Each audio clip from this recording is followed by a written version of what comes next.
write this over here so I don't forget it.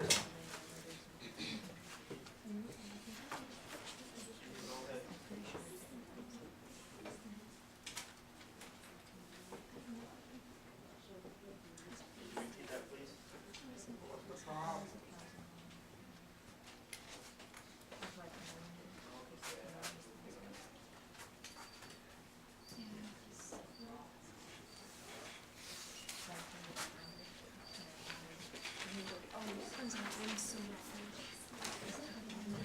So now all you gotta do is calculate the total number of moles.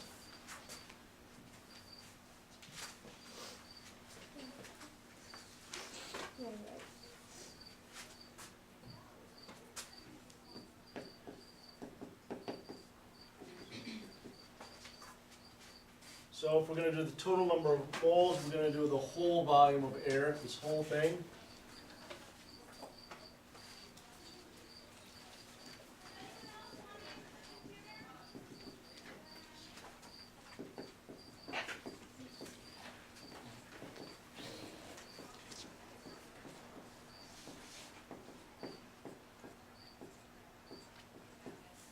Is it 295 Kelvin? 22 plus 273, yeah, 295. We're doing this for data, right? Of course. Yeah.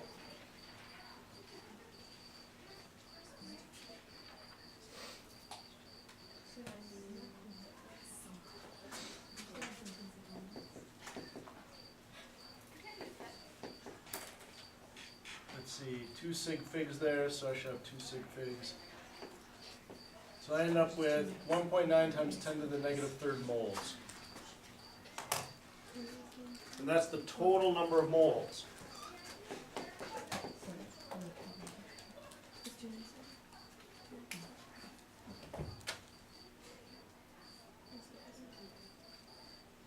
Oh, did you write down scientific notation?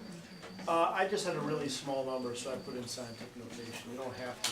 With 2 zeros and then a number zero, There is no hard and fast rules of when you put in scientific notation. Usually if you start to get less than a thousandths or bigger than 1,000, you put in scientific notation. But I've seen people report like, oh, I've got 1,000,000 joules or, you know, 0.00014 grams or something. Yep. You know how your video taking this? Yeah. Could you maybe put it in Moodle or something? What I do is I have it on my YouTube site, which is Strauss Verona. So you can go there and watch it, but I don't think you're gonna need to. Well, I was like trying to figure something out, so then I like understand this, but then I missed your whole thing. You can always go back and watch it. Okay. So it's mostly chemistry stuff, but I would recommend the vodcasts, Miss Moffat's vodcasts on Moodle for like learning AP Chem stuff. It's better. All right, so that's the total number of moles, and then what? Remember, the oxygen reacts.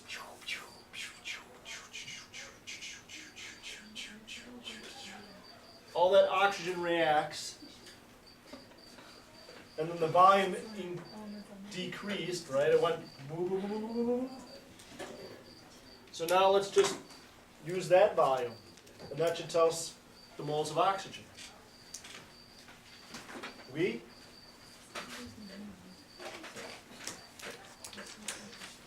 So, exact same thing.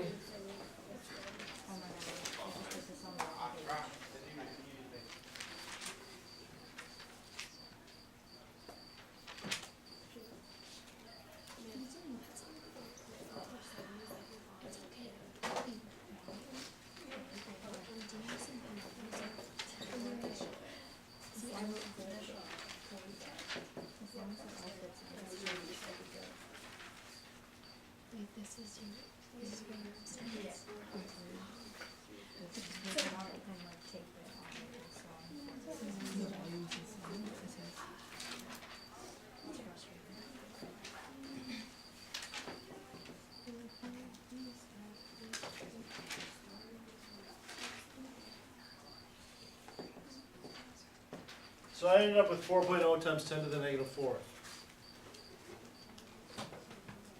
So how do you find then the mole fraction? You've got the total,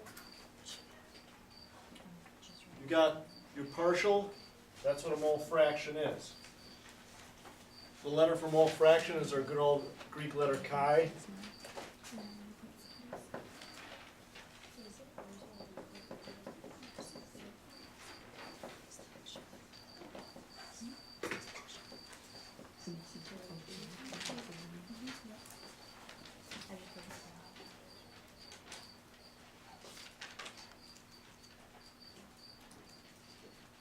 And look at this. Isn't this beautiful?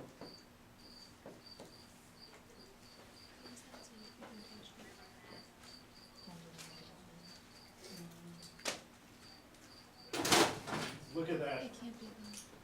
21% oxygen. This lab, the results should be quite good. The methodology is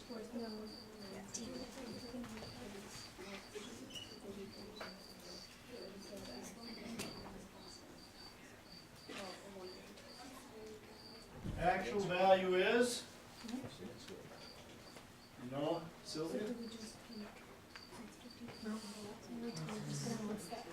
Actual value is 20.95%.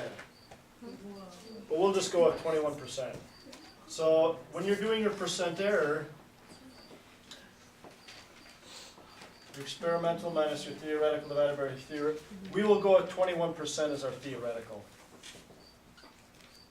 We won't go to 20.95. So you should have gotten something pretty close. There's only trying to,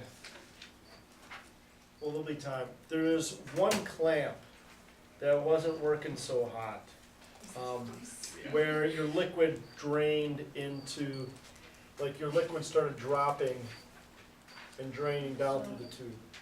That's the only, everybody else should have got pretty good results.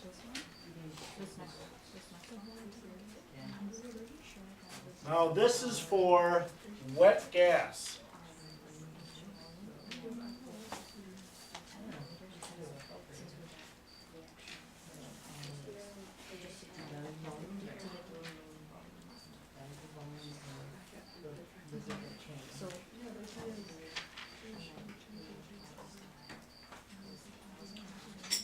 Okay, that's for a wet gas. Oh, I'm sorry, this is the wet gas.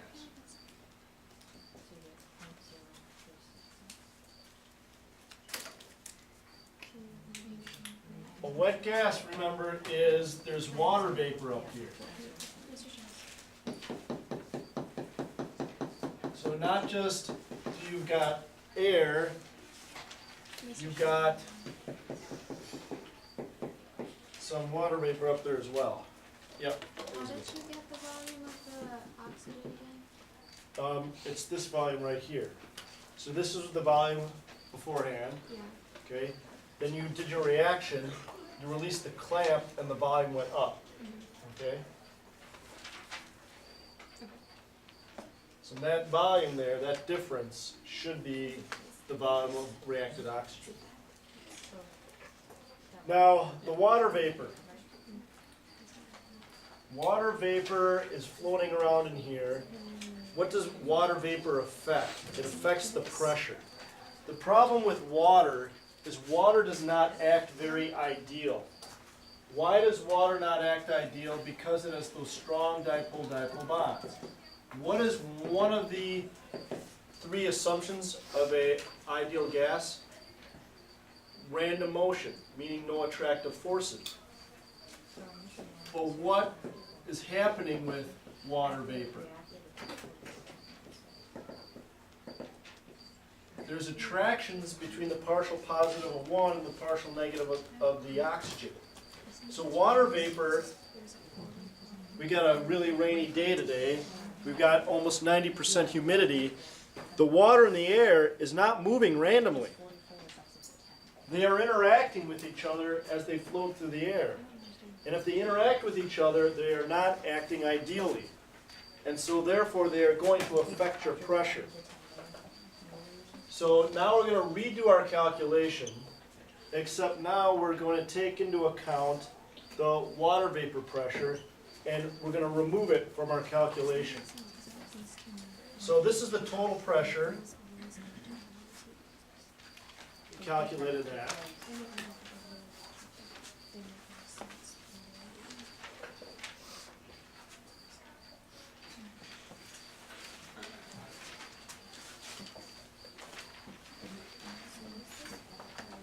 So we are going to subtract out the water vapor pressure.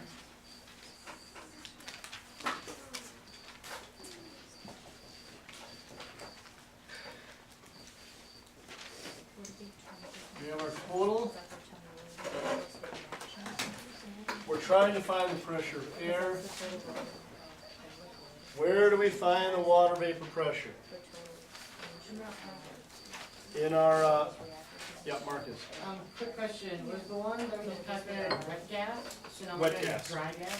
Now we're doing dry gas. The calculation is the exact same. The only thing we're gonna do is we're gonna subtract out the water vapor pressure. Go to appendix O, and you should be able to find the water vapor pressure at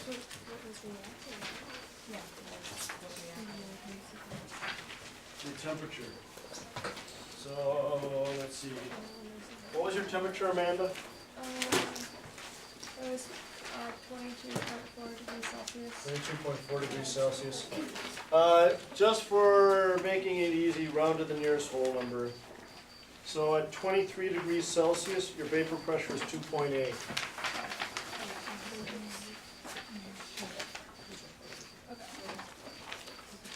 So this vapor pressure I got from appendix O. At 23 degrees Celsius, that's my water vapor pressure. So that means my air pressure is going to be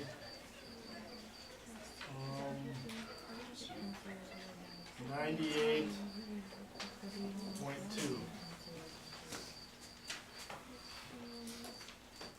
kPa.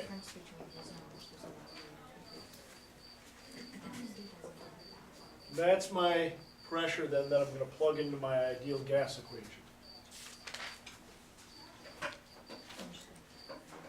Wait, do you add or subtract the pressure of the H2O? So water vapor pressure is in here, we want to subtract it out. Oh, alright, yeah.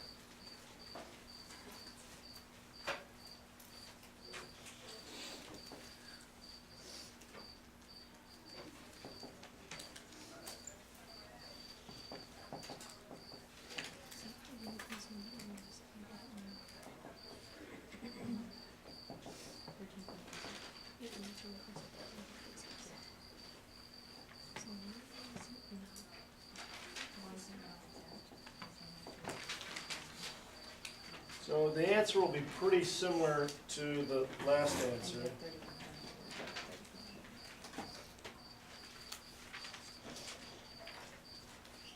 It will be a little bit more accurate.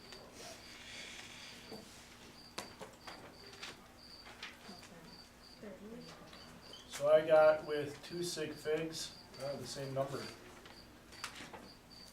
I got 2 sig figs there.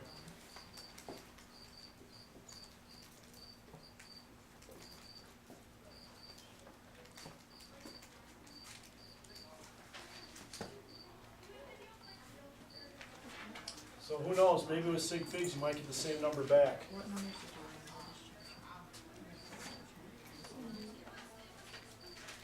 But this will be dry gas now.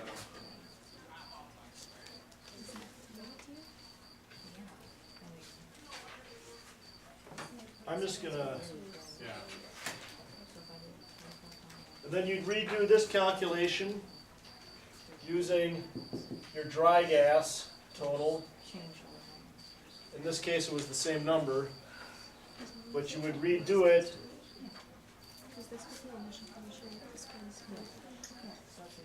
And then do another percent error calculation. Wait, would you have to do the Moles of oxygen you don't have to because it wasn't like only the oxygen reacted. So there's no water, you don't have to worry Okay. about subtracting out the pressure of water. Okay.